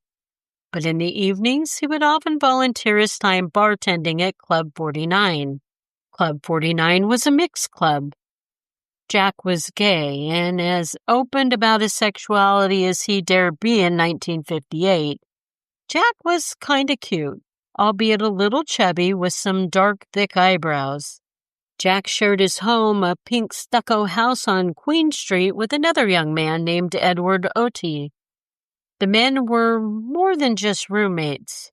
They were friends, too, just not romantically involved with each other. On Halloween night 1958, Jack and Edward went out to dinner and then to a Halloween party. Jack would leave the party somewhat early as he had promised to bartend at Club 49 that night. As you can probably imagine, clubs on Halloween night were poppin' and jam full of people in costumes. Oh, some wore their regular attire. Some may have even been scantily clad. Although it was the late 50s, nothing like the costumes and shock-type clothing we wear today. Club 49 also had a large crowd that night. 18-year-old John Mahone walked into the club at some point during the evening. John was an airman with the United States Air Force. He didn't have much money with him, but he had enough for a beer or two. He sidled up to the bar and he ordered. Jack was immediately taken with how attractive John was. The two engaged in some conversation. After a bit, Jack began serving John beers on the house. A few hours later, around 2 a.m., Jack's shift was nearly over, and John was still at the bar. Jack thought he and John were vibing, and he was into it. He invited John to go to another bar. John agreed to, but said he didn't have much money on him.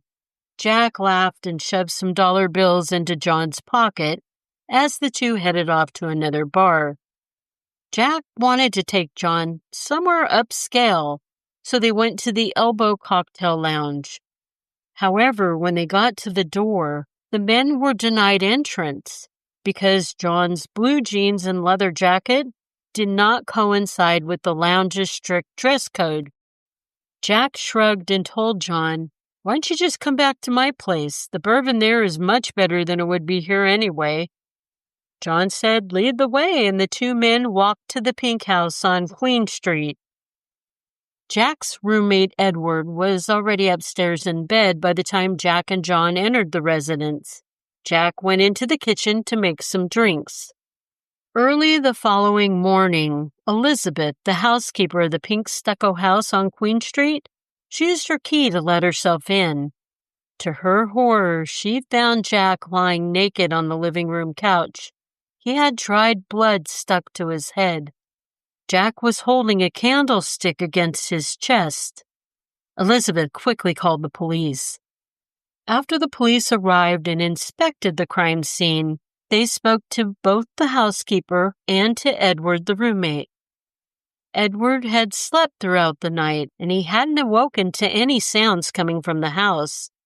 Now, don't forget, Edward was at a party before coming back home, so he might have also been intoxicated.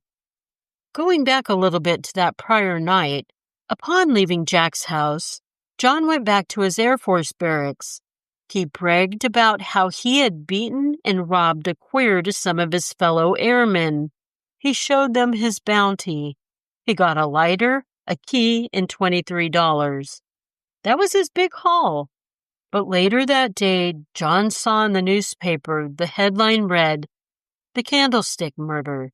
Below was a picture of Jack Dobbins sitting in a chair reading a book.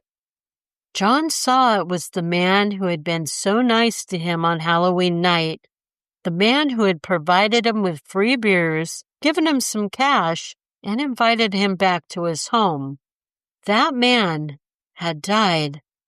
John was sure when he left Jack's house, he'd only hit him enough to make him unconscious, not to kill him. But John ended up turning himself in to authorities. At John's trial, his account of what happened that night from the time they got back to Jack's place went something like this. John sat on the couch in the living room while Jack went in the kitchen and poured each of them a highball glass of whiskey. Jack came back out of the kitchen with the drinks, and he sat on the couch next to John. Jack then began to make some uncomfortable comments to John. John excused himself to use the bathroom. When he came out of the bathroom, he found Jack standing naked in the living room. Jack said, "Come over here, John." John said he panicked and ran up the stairs trying to look for an escape. He went into Jack's room, and he grabbed one of two 2.5-foot long candlesticks. Then he made his way back downstairs. He told Jack, I just want to leave. He stated Jack made another sexual advance towards him. So he started to swing the candlestick at Jack's head, and he made contact 3 or 4 times until Jack fell backwards onto the couch, into what John figured was just an unconscious state. And then he got the hell out of there, and he went back to his base. Many have questioned if John was so freaked out by being hit on, or even around a gay man, why in the first place would he even go to a bar with mixed clientele? There were an abundance of straight bars he could have went to. Why did he stick around so long at the bar after he bought the 1 or 2 beers that he could afford? Why not just leave after his money ran out? Why agree to follow a man he just met, to the man's home? He must have known what Jack was after. And why would he run upstairs to escape? Why didn't he just go through the front door that he came in? And why not just threaten to hit Jack with the candlestick and safely see himself out the door? Something more must have been going on, other than what John offered up as his story. John would be arrested and charged with Jack's murder. At his trial, he would have an all-male jury. The prosecution went after the death penalty, claiming John committed murder during a botched robbery. After 3 days of the court proceedings, the jury came back with a not guilty verdict, citing that the victim was a deviant, and John was freed. I sure hope the ghost of Jack haunted John and that jury for the rest of their days. This has been CJ, host of Rainbow Crimes on the Darkcast Network. Happy Halloween, everyone. Greetings, my dear witches and spooky listeners. This is a bonus haunted episode for Halloween, or Samhain, as us witches know it to be, from Swales, the friendly green witch of the Bell Witch podcast. Today I'm going to tell you about a gruesome haunting at a Britannia hotel I actually have had the pleasure in staying in twice whilst doing a spot of ghost hunting. It is true, I heard knocks and creaks and saw flashing lights on the gizmos and gadgets. In some rooms there is a feeling of being watched and a foreboding sense when you go to touch the piano in the grand hall. It does make me think, perhaps I shouldn't do that.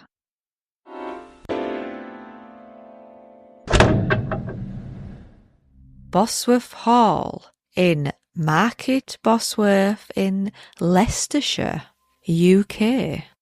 A beautiful, grand manor house with huge staircases and detailed paintings of those that may haunt the halls today. If you imagine a stately home, you will envision this beautiful place with its mahogany detailed banisters and beautiful decored rooms. It is a very impressive place.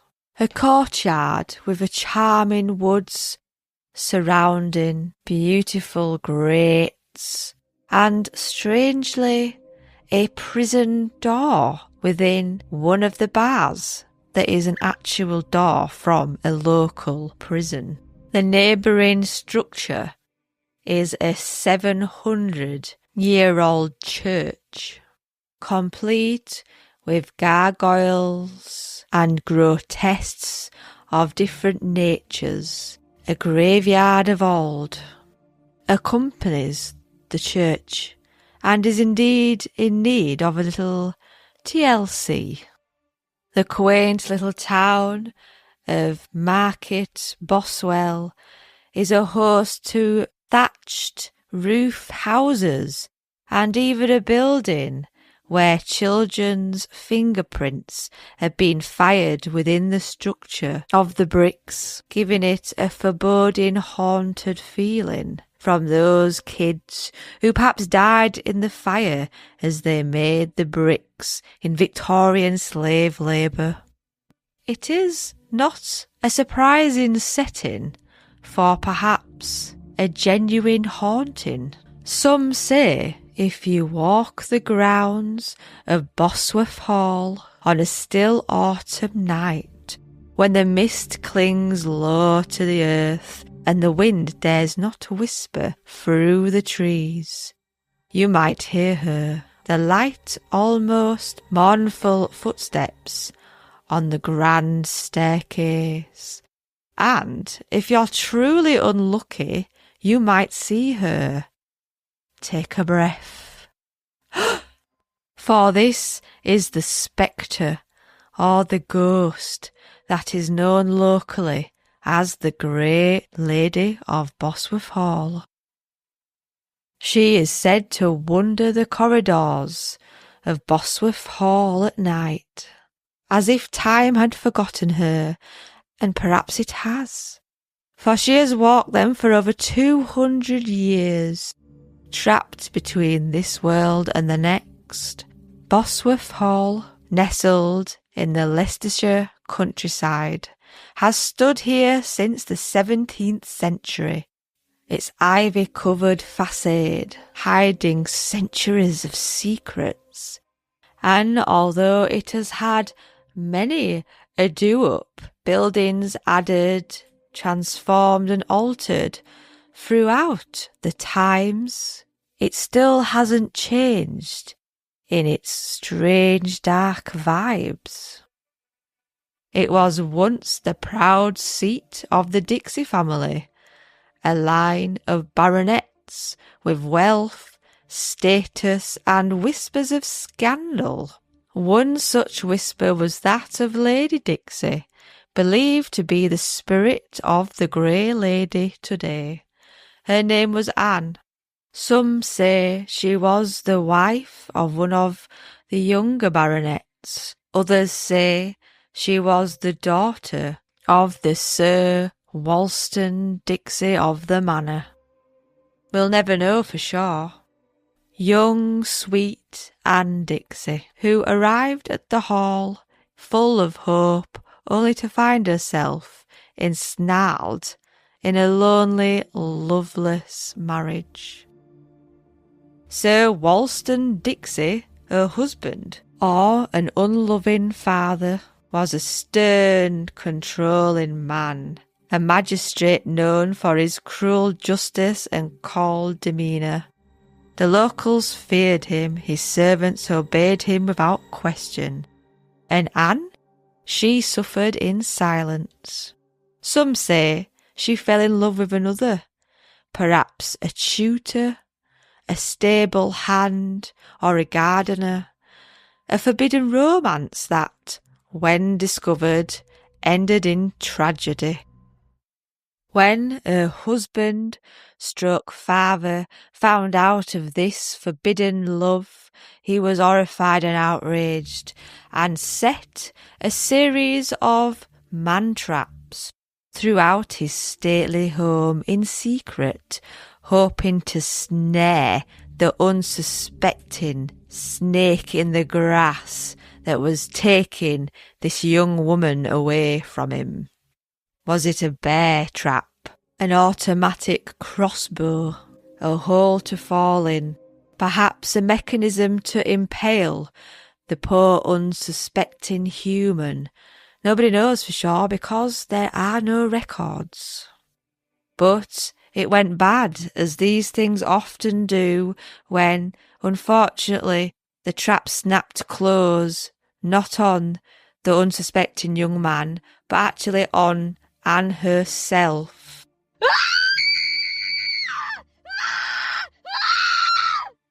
Desperately and fighting for her life, seeking help, she crawled up the stairs of the manor house, calling out people's names, servants' names. Nobody seemed to hear her. Poor Anne, it appeared she was completely alone. Desperately seeking assistance, it is said that she crawled up the staircases on her hands, dragging her broken body behind her, leaving a long streak of blooded carpet as she went.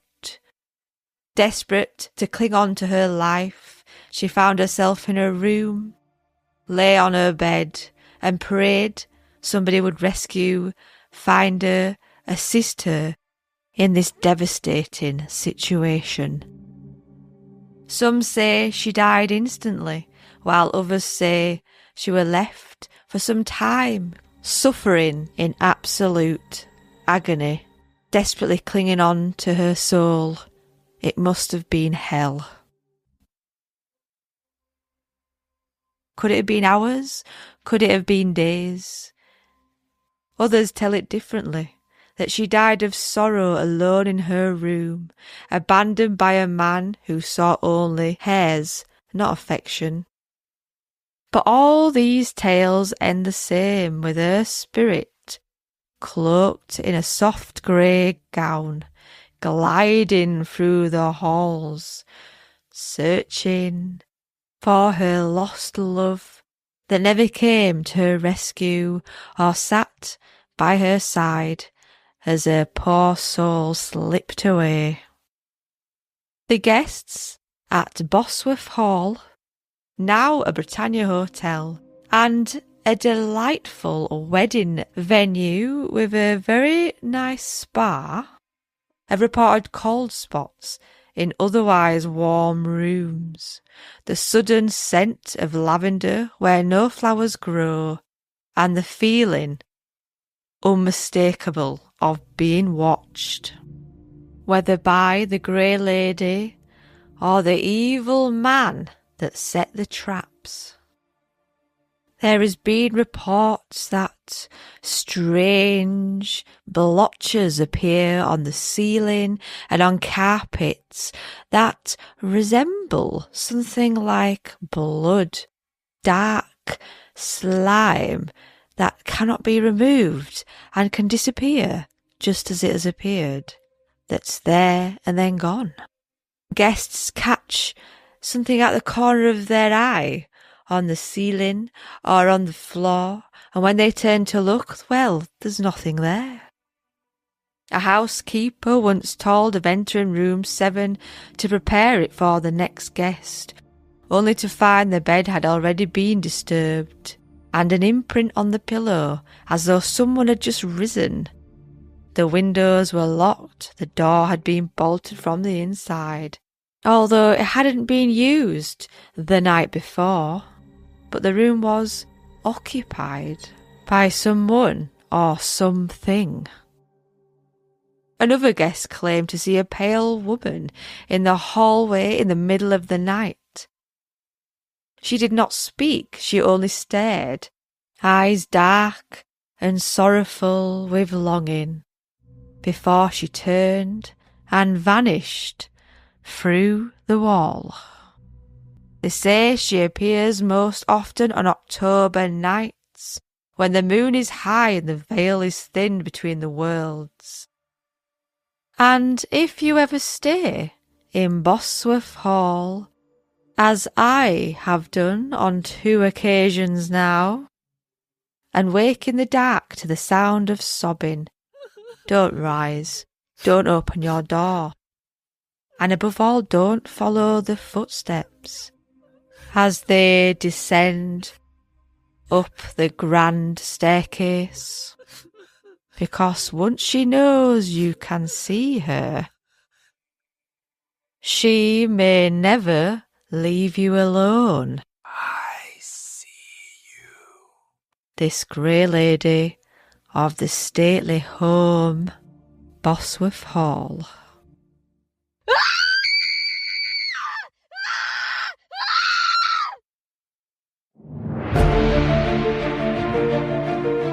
The Pacific Northwest is a geographically diverse region of the U.S. and Canada. Characterized by its majestic mountains, dense forests, rugged coastlines, and deep river canyons. But it has also been the home of many who kill. Thank you for joining me, Carmita, and me, CJ, for Murder in the PNW. Hey, Carmita. This case is unresolved. Law enforcement thought that they had her killer in custody, and 9 years later, the guy gets acquitted. But we'll get more into that as our case evolves. 24-year-old immigrant from India and recent college graduate Arpana Janaga, she seemed to have her life together. She was a software engineer for Dell Computers in Bellevue, Washington, which is just across the lake from Seattle.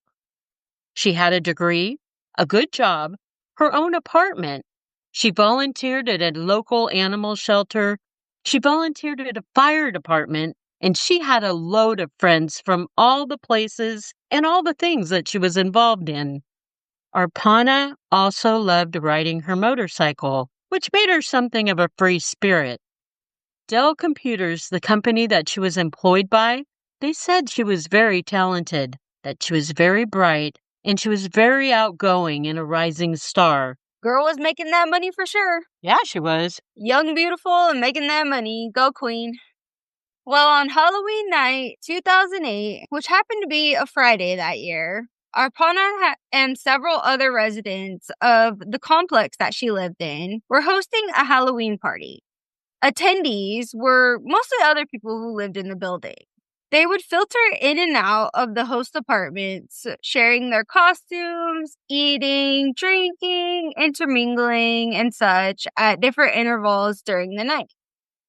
There were, however, at least a dozen or so people who did not live in the complex that came to enjoy the festivities, as, most places with parties that happen. The guests in Arpana's apartment would leave a little after 9 p.m. to go to another apartment host's party. Arpana, in turn, would lock her door when her apartment was cleared and go join the other parties too. This went on until the early hours of the morning.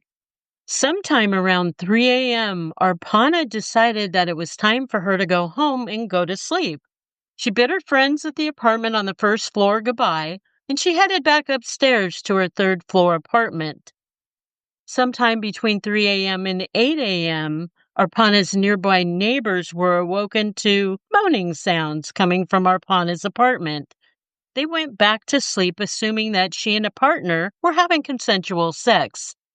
But around 8 a.m., her neighbor right next door heard an eerie growl that lasted nearly 20 seconds, and then they heard a thud. They then heard footsteps and water running for almost an hour. The neighbor didn't think too much about it and went about their day. On Monday, November 3rd, Arpana didn't show up for work, and her parents in India were worried when they couldn't reach their daughter by phone all weekend. They asked a family friend named Jay if he would go by and check on Arpana. Jay went to her apartment complex where he bumped into one of Arpana's neighbors, a man named Cameron Johnson. Jay asked Cameron if he knew Arpana and if he'd direct him to her apartment. Cameron willingly obliged the stranger, and the two men walked to Arpana's unit. At very first sight, the two men noticed Arpana's door appeared to have been forcibly kicked in. They proceeded to enter. Once inside, they walked around and then into Arpana's bedroom. Her naked body lay face down on the carpet of her room. She had been partially covered with a cloth. Arpana had been gagged with her own underwear shoved into her mouth and duct taped over it. She appeared to have been beaten about her head. There was a thin ligature mark around her neck, and there was strong evidence she had been raped. Arpana's hands were covered in blue toilet bowl cleaner. Motor oil had been poured over her body. Her fingers and fingernails had been cleaned, removing any defensive DNA that could have been under her nails. She had burn marks here and there on her body, suggesting that someone had tried to light her on fire, but they were unsuccessful. Arpana's bed had been stripped. Her comforter was soaking in bleach in the bathtub, and a fleece blanket had been partially burned. The apartment reeked of bleach, and there were bleach spots all around in various areas of her rooms. Police searched not just Arpana's residence, but the complex's trash dumpster also. There they found a bag containing Arpana's Halloween costume, a bloodied robe, an empty quart bottle of motor oil, and a shoelace from a boot. This was assumed to have been the murder weapon. Detectives quickly got busy interviewing residents at the complex. They asked for pictures taken that night.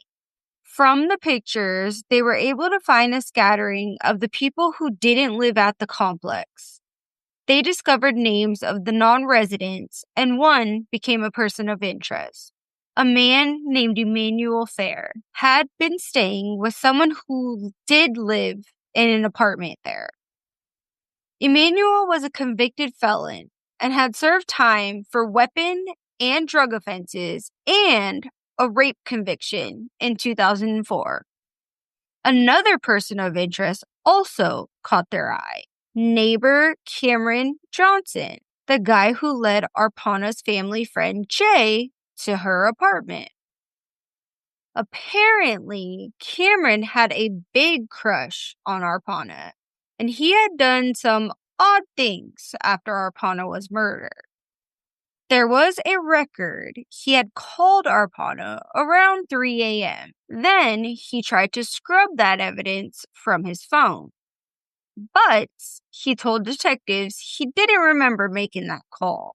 He also told detectives on November 1st he drove to Canada but was denied entry. Cameron's computer showed a search of pawn shops near the U.S.-Canadian border. When he went to the police station for questioning, the cops took notice of Cameron limping and favoring one elbow. He quickly told law enforcement it was due to an arm wrestling incident. But probably one of the weirdest things from Cameron was that he asked family members and close friends, "What if I did the murder and I just don't remember?" Emmanuel and Cameron did talk the night of the Halloween party. They even went and sat in Cameron's car for a bit to listen to music. Emmanuel stated that he went back to his friend's apartment around 1:30 a.m., but his phone records show that he was making phone calls between 2 and 5 a.m., including some to the woman whose apartment he was staying at. DNA from 3 males were found at the scene of the crime, but Arpana did have guests there for the party. 2 sets of DNA belonged to Emmanuel and Cameron. Emmanuel's DNA was found on Arpana's neck and on the piece of duct tape that covered her mouth. It was found mixed with her blood on the bathrobe that was tossed into a bag in the dumpster. Cameron's DNA was found on the discarded bottle of motor oil that was also found in the bag in the dumpster. It was reported in the Seattle Times an unknown male DNA was found on the shoelace from the boot. Manuel Fair was the only man charged with Arpana's murder in 2010. His case didn't go to trial until 2017, and then the jury deadlocked, and the affair was called a mistrial. Emmanuel was back in court in 2019. This time, the jury came back with a not guilty after hearing all the supporting evidence that Cameron was Arpana's killer. Emmanuel was released in 2019 after serving 9 years with no conviction. He's suing the county for wrongful detainment. Cameron has never been charged for involvement in Arpana's murder. It's been 17 years now since Arpana Janaga was brutally murdered in her own apartment. There has been no justice for the 24-year-old who had such a bright future ahead of her. You know, Carmita, I kind of feel that Emmanuel was guilty along with Cameron and maybe another man. What do you think? Oh, definitely. I mean, DNA for one doesn't lie, and there's so much evidence. I mean, I don't know about this Emmanuel guy, but there was so much evidence against Cameron that he definitely wasn't involved. Well, the DNA, like you said, doesn't lie, and Emmanuel's DNA was on the duct tape that covered her mouth. It was also around her neck. Yeah, like, I also think Cameron had a hand in it, too. Why is he calling her at 3 a.m.? Definitely. Well, we thank you for joining us, and we hope you will add Murder in the PNW to your favorite podcast list. Thanks, Darkcast. We are happy to have Murder in the PNW as part of your incredible lineup of shows. Stay alert, stay vigilant, and always keep your head on a swivel.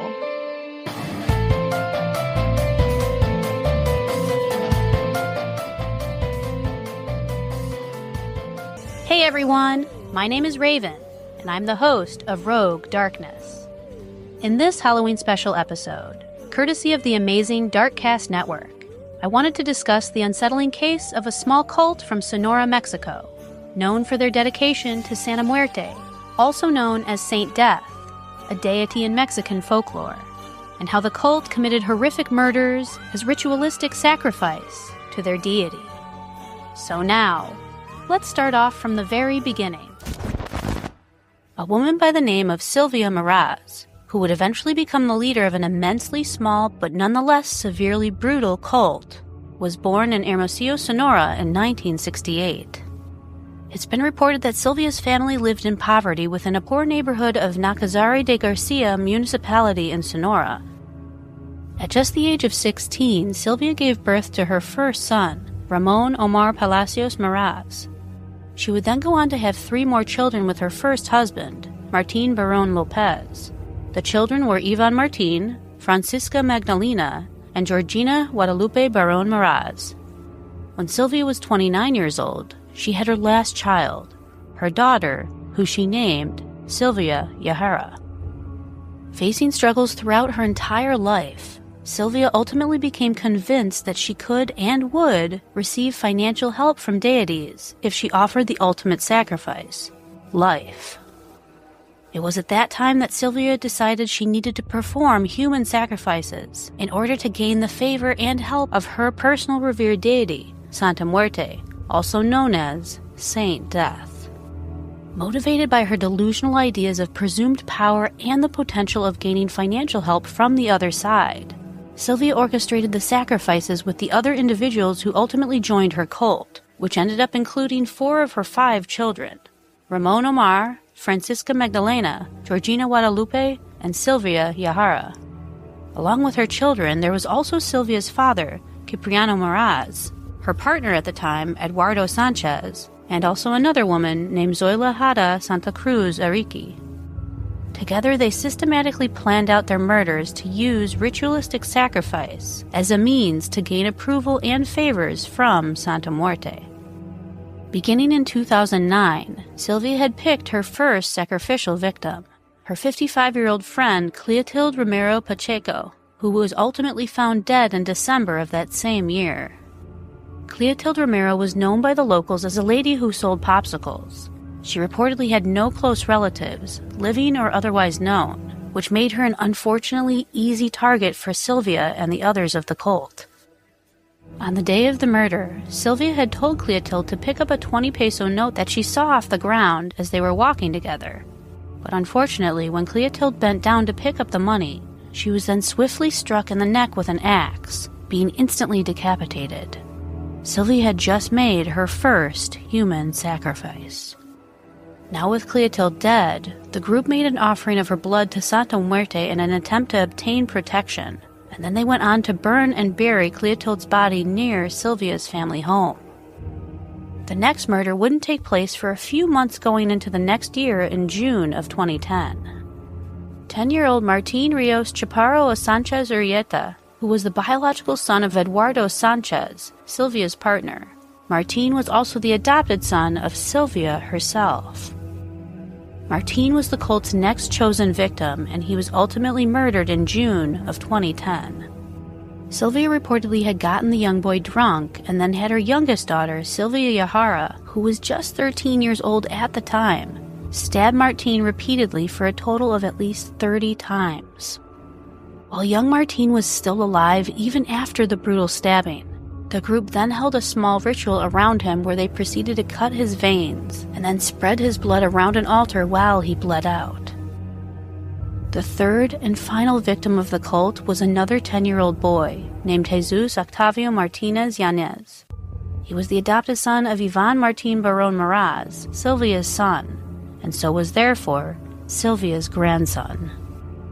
Jesus was murdered just a month after Martin in July of 2010.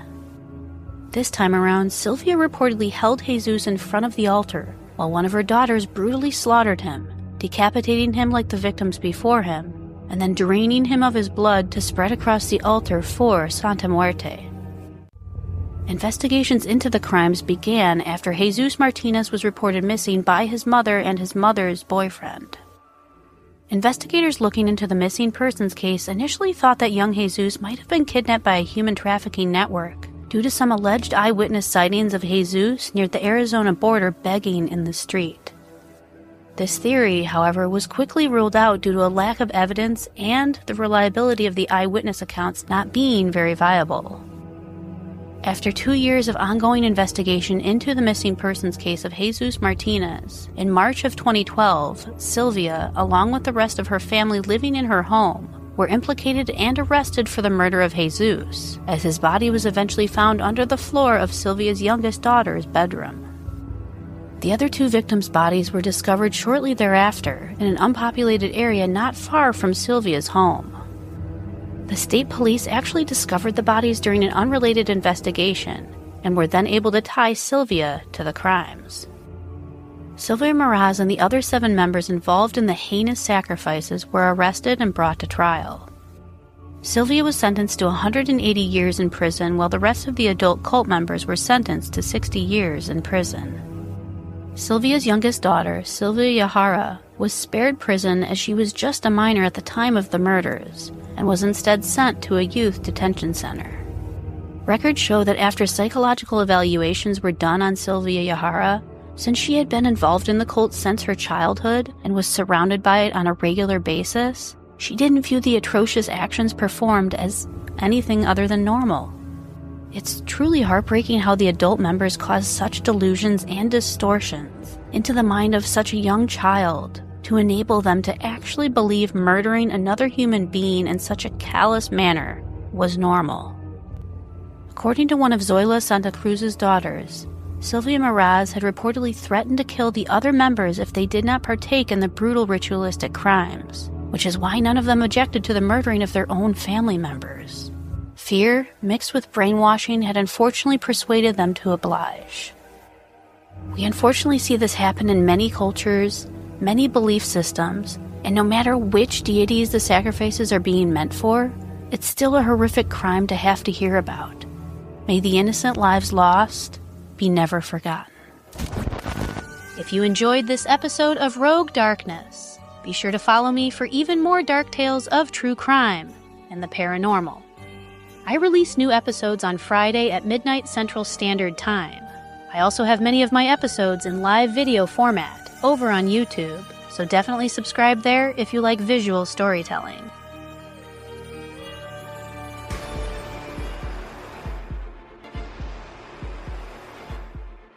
Be careful on your way out. The chains may try to keep you here. We hope you enjoyed this Halloween special, Tales of the Darkcast Network Cryptkeeper. If you did, tell all your ghoul fiends about us. Happy Halloween from all of us at the Darkcast Network. I'm Jackie Moranti from Cause of Death, 100 Seconds to Midnight. Stay spooky.